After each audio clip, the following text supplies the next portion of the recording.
Today we are going to start with Integral Calculus Session 1 of CBCS syllabus 2020-21 new syllabus.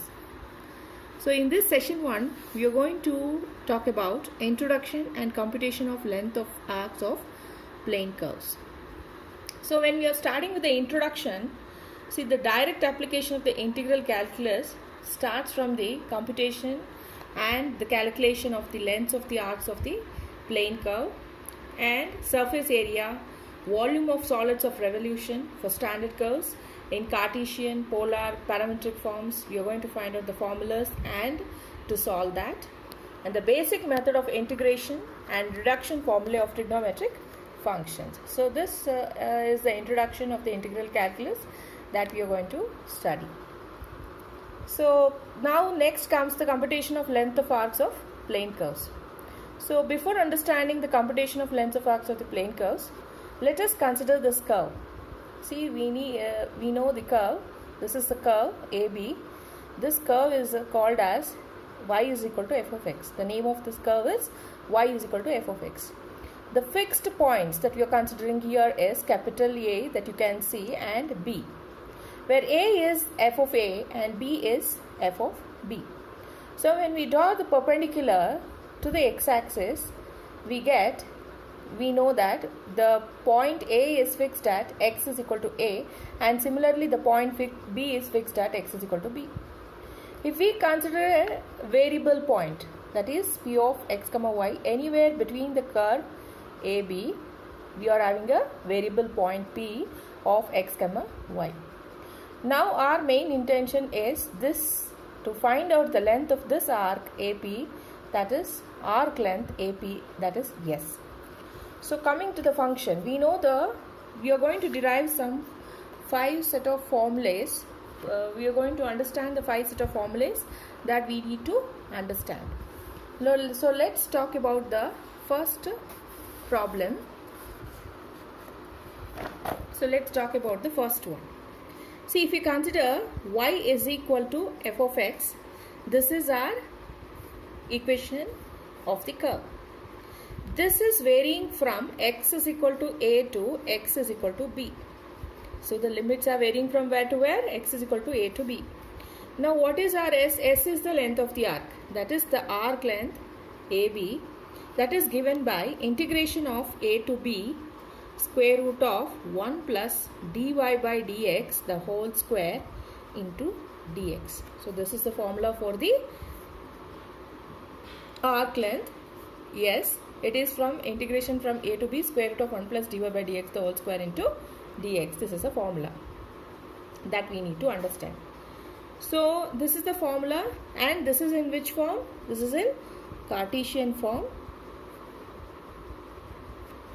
where the function is y is equal to f of x. This is the formula we need to use. Similarly, let us consider the second form. This is also in Cartesian form. Where the function is x is equal to f of y. That means here y is the independent variable and x is the dependent variable. So now what happens? Y varies similarly from y is equal to a to y is equal to b. So now the arc length S is calculated by integration from a to b square root of 1 plus dx by dy the whole square into dx. So this is the formula that we are going to use to find out for Cartesian form when the variables are swapped, when x and y are swapped. So next, coming to the third formula, that is in polar parametric form. Let us know the parametric form. So now here the equation of the curve that we are going to consider, it is x is f of t and y is g of t, where t varies from a to t varies to b. Now the length of the arc is given by integration from a to b square root of dx by dt the whole square plus dy by dt the whole square into dt.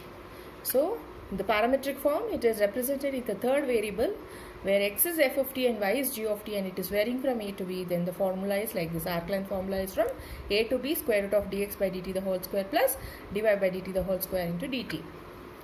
So now we have understood 3 formulas, 2 in Cartesian and 1 in parametric form. So we have understood 3 formulas. Now let us understand the other 2 formulas.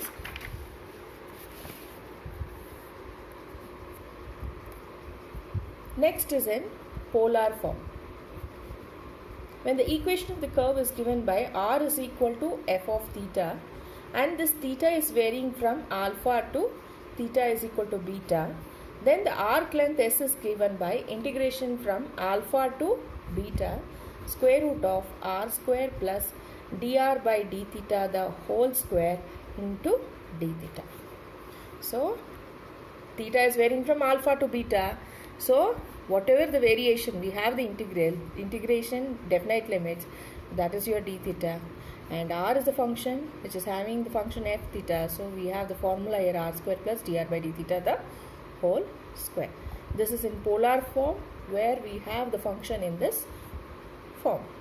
Similarly, in polar form, when the variables are swapped, that is theta is equal to f of r, when the variables r and theta are swapped and r is equal to a to, it is varying from r is equal to a to b, then the arc length s is given by integration from a to b square root of 1 plus r into d theta by dr the whole square into dr.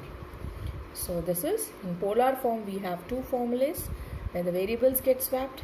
Similarly in Cartesian form also we have 2 forms when the variables get swapped here, and parametric we have 1 form. Okay, this completes the session 1. We have completed the session 1. Thank you.